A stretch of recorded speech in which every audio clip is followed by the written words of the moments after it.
Somebody once said to St. Teresa of Avila, they said, if only I had lived at the time of Jesus, if only I had lived to see Jesus, if only I had lived and had been able to talk with Jesus. Folks, how many of us we know people who talk like that even to this day? They prefer to say, why can't I talk with Jesus? Why can't I sit by his feet and listen to what he said and how he taught, etc., etc.? And St. Teresa, she responded, but do we not have the Eucharist, she said, the living, true and real Jesus present before us? Why look for more? And she's right. I mean, folks, the gospel passages the last couple of days, they're all about Jesus teaching about the Eucharist. And today he is as explicit as he really gets. The 6th chapter of St. John's Gospel. Nothing he says today that you heard a few moments ago is metaphorical or is it symbolic. Because we all know when he uses parables, and stories and images, he's trying to convey a complex truth and realities of the divine realities. And it can be very difficult to translate into our language, as we know.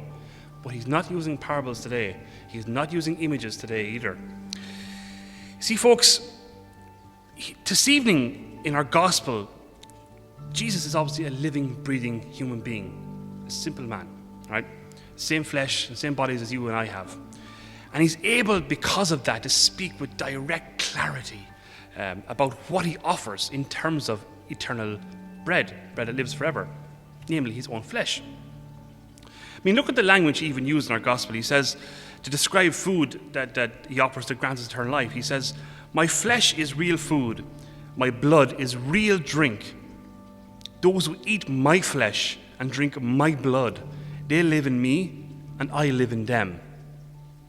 And that's as direct as language can get, to say the least.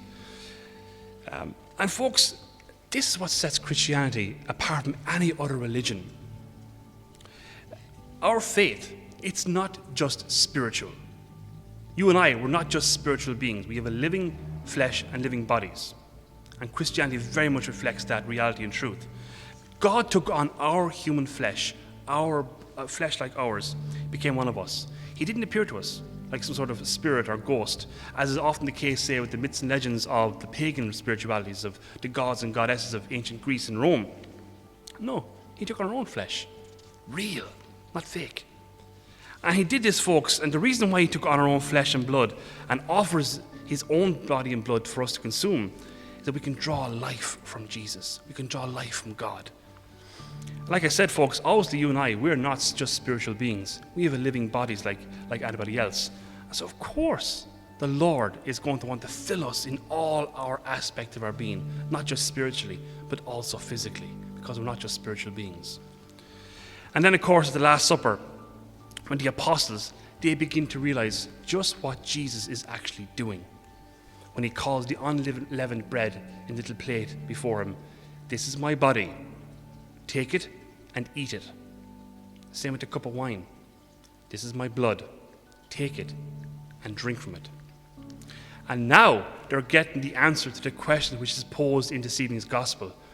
How can this man offer us his body to eat and his blood to drink? The Last Supper is the answer to that question. So, folks, this is not metaphorical. This is not just simple spirituality stuff. This is not just a symbol. It's literal.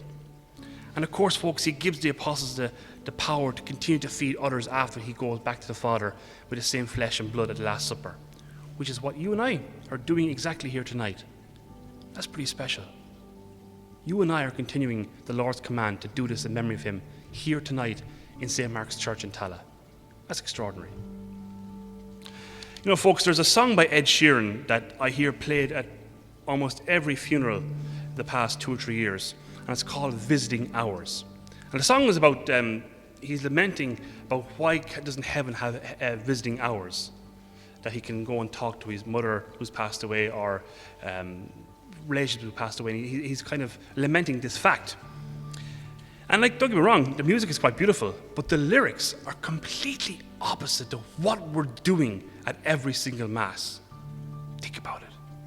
You and I, here tonight, are offered the living flesh of God to consume. The Mass is heaven and earth coming together in a little moment in our time and in our lives. Heaven does have visiting hours. It's here, tonight, in Jesus' own body and to Holy Mass. And folks, this teaching on the Eucharist, it's what makes or breaks Catholics. It's either true or it's not.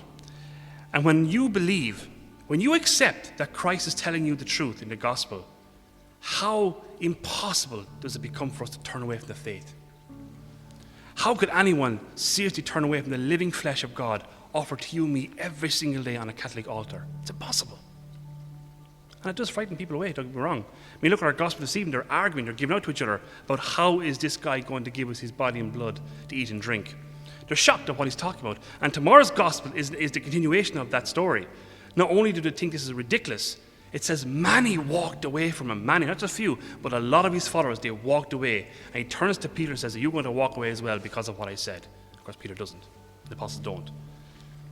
See, folks, that's a powerful sign and truth that Jesus is not just a spiritual teacher.